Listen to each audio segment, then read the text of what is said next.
Episode 19 of The Slam is brought to you by Rode Microphones.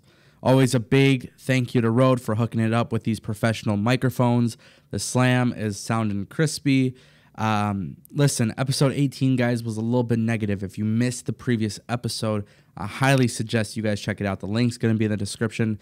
It was about Sheamus getting injured and possible retirement due to his injury. Today's episode is not going to be as negative. Instead, it's actually going to be a very positive and very awesome news video. Now, I'm going to talk a lot in this video because I have a lot of personal opinions on this subject matter. But first, make sure you guys follow me on Twitter at Tango with Tango. I live tweet, I do all that stuff, wrestling polls and all that goodies. Some people have left some comments in the previous videos. They're asking about Nukes, who's the co-host of The Slam.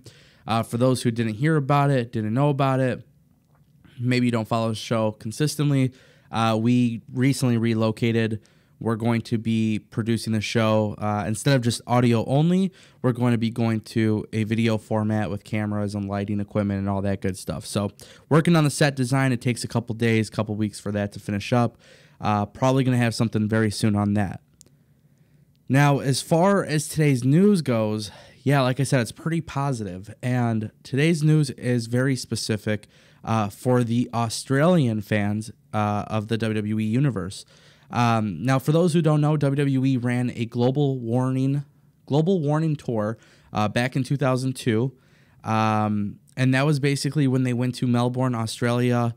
They basically did like a little house show or whatever tour through Australia, and that was in 2002. Now, nonetheless, the really good news is WWE is actually planning on going back to Australia in some point of October 2018. Don't know if it's going to be Raw specific or SmackDown specific, maybe even both. But this time it's actually going to be a WWE Network pay-per-view. So they're going to call it Global Warning II, and that's going to be held at the Melbourne Cricket Ground, which it's actually reportedly said that this holds up to 100,000 plus people. All of this news has come from Pro Wrestling Sheet. Ryan Satin's his team's really great, so you can always trust that source. But, you know, there's been talks for a while now, a lot of rumors and stuff about WWE headed back to Australia. And, you know, I feel like it doesn't get reported or talked to enough. I know a lot of people are talking about the UK. And don't get me wrong, you know, I think eventually we're going to see a UK pay-per-view. They're obviously working on a UK show. We're waiting to hear more about that being finalized. But yeah, Australia just doesn't get enough love. You know, this past week, WWE was at Abu Dhabi. Sasha Banks, Alexa Bliss made history being the first two females to compete in a wrestling match in Abu Dhabi. So that was really cool, you know, and the fact is WWE's also attending India. You have Triple H versus Jinder Mahal. You have a lot of big things happening. But nothing happens for the Australian fans. And, you know, I'm sure some people aren't going to be happy because Emma was recently released and Emma was from Australia, so they hate the fact that she's not going to be on the show.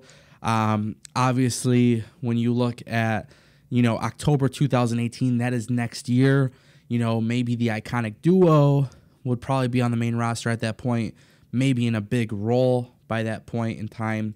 But yeah, it sounds like WWE is really committed to their global expansion. There's even been talks of WWE doing a tournament similar to the UK tournament, but for Latin America, as well as the Asian market. So, you know, when you look at Asia, China, Thailand, you know, like these are things that are being reported on that WWE is working on. Obviously, Australia, it could be a big focus. When you think about it. Now, when you think about WWE bringing back a pay-per-view of this stature, it's a cool name. First of all, I think it is actually a really cool name. Global Warning II. I mean, it definitely sounds better than Great Balls of Fire. So I think we can all agree on that. Now, the cool thing is, you know, is this a pay-per-view that maybe would have gimmick, you know, related to it? Maybe certain stipulations involved for every match? Is it just a regular pay-per-view? You know, there's so much stuff that we don't know about this, but that's what makes it really cool because WWE hasn't done a pay-per-view outside of the States in a while. And the last time WWE, when they went to, when they did Beast in the East, that was a network special. They didn't technically call it a pay-per-view. This could be something that, if successful, WWE could do on a yearly basis. Now, keep in mind, if the Melbourne Cricket Ground, which holds 100,000 plus people, if they sell out, it's a full house, WWE is going to go back the very next year. And I think that's what's really, really cool about this news, guys. This is the opportunity for WWE to do something really big next year and get people involved, get the WWE Universe involved. And if you're really serious about your global expansion, that's how you do it. Like I said, the UK people get a lot of love. We want to see a UK pay-per-view. I think those fans deserve it. And I think that's in the works. I think at some point WWE is going to do it. And I think WWE will get more involved with Japan and, the Latin American market. But obviously, yeah, Australia is a big question mark, and it doesn't get talked about enough. And that's why we're talking about it. Again, do you consider it one of the big four right off the bat? WWE has brand-specific pay-per-views. I think something like this would probably be a Raw pay-per-view just because it's so big. But then again, if it seats 100,000, do you want to combine both brands? It's hard because there's been talks about Money in the Bank being for both brands.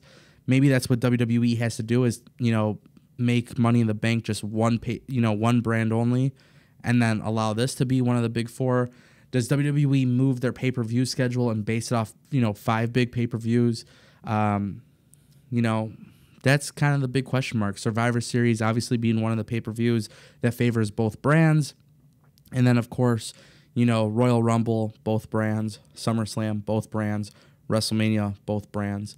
Now, rumors were that Money in the Bank would, be for both brands, but there hasn't been any sort of confirmation on that just yet. So Global Warning, would you look at that? My phone's going off. And you know why it's going off? Because I got people tweeting me using the hashtag #TheSlam. So that's very cool. If you guys want to be part of the show, you guys want your comments to be read out loud in a future video, let us know. Leave a comment. And but yeah, like WWE has all these pay-per-views. They have all these things happening. I just think it makes sense. I think Global Warning 2 could be a really, really cool thing for both brands. I think especially if 100,000 people show up, that's really successful for WWE. I think it puts it on par with WrestleMania. SummerSlam ran in the Barclays Center for the last few years, and next year they're going to do it in the Barclays Center one more time. So just one of those things where,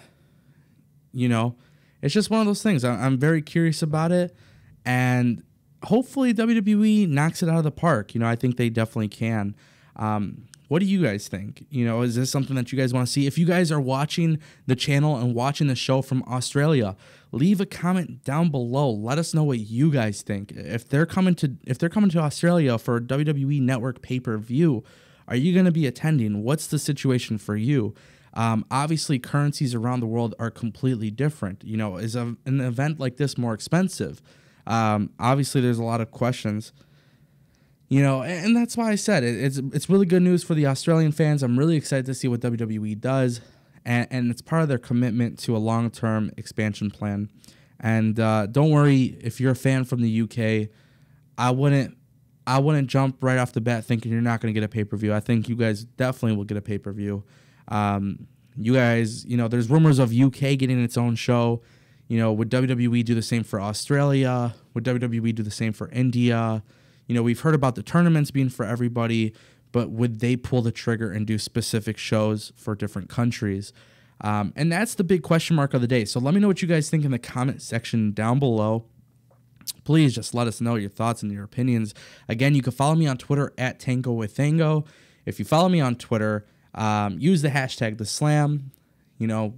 We'll read people's comments and all that good stuff, everybody's tweets. If you don't use Twitter, just leave a comment down below. Do the same thing, hashtag #TheSlam. That's going to volunteer you to have us, read your comments and all that good stuff. And then, of course, like I said, the show is going on a new format. So one of these days, you guys will see things completely change. And I just want to say thank you for everybody's feedback on the show. It's really appreciated. A lot of people have said some really good things about the show, and I know The idea here is just to have a conversation, to have a discussion, and just kind of talk about what's going on in the wrestling world. And, you know, my co-host, I've pretty much said it previously, he's not going to be on the show until we get these cameras rolling. But the good news is things are coming along very well, and I can't wait to bring you guys the Slam with a whole different format, and that's coming. So if you guys want to support the show, click subscribe, click like, click everything. Just, you know, hook brother up with some love, and thank you guys for watching this video. Have a good one. It's your host, Ango, and I'm signing out.